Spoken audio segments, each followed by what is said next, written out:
Hey, Dotty. My daughter. Zviri kudini mwanangu?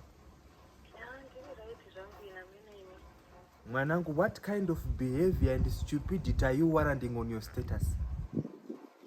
Naidoti. Huh? Munhu wese unoziva kuti zvinhu zvakaoma. January vanhu havana mari, watumira chachikafu, lunch out, watumira yava status, yowe keke for my what, yowe watumira wakuisa doro pa status zvimwe zviya zvinoputitika. Uri kuziva kuti munhu wese zvakaoma, usazvitsvagira huroi mwanangu. Naidoti. Mwanangu, chiteerera unzwe Doti.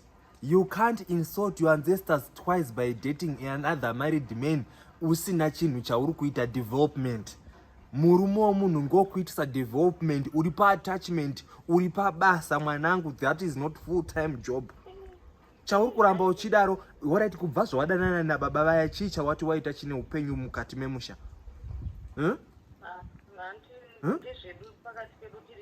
Ndo zvandiri kuti iwewe uri pa attachment ikoko kubasa.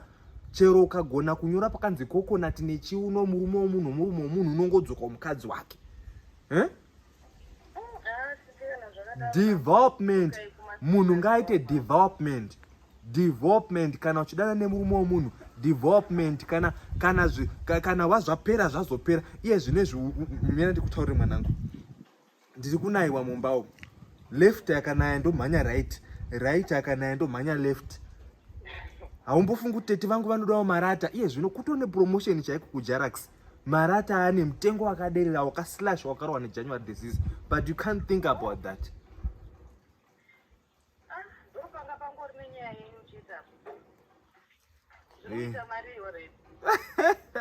My daughter. Dotty. This aiwa development inotodiwa kana uchida nemurume womunhu. Itori advice. Kune ma chromodeck sheets, nchakupa ma price acho. Kune ma chromodeck sheets, ma Q tiles, ma IBR, ende vatone nezvipikiri zvacho zvekukomera kuti kana tada kutenga zvese it's a one stop shop ende price dzawo kunga wholesale. Rega ndikutumire catalog rawo. Nditumire account number yacho.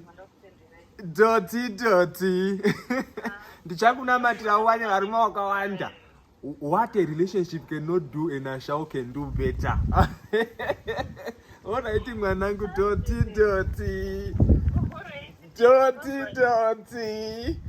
Introducing Jarax roofing sheets, the perfect choice for your dream home.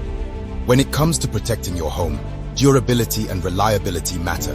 Jarax roofing sheets, proudly made in Zimbabwe, are crafted with precision and excellence. Superior quality, weather-resistant, long-lasting durability. Your home deserves the best.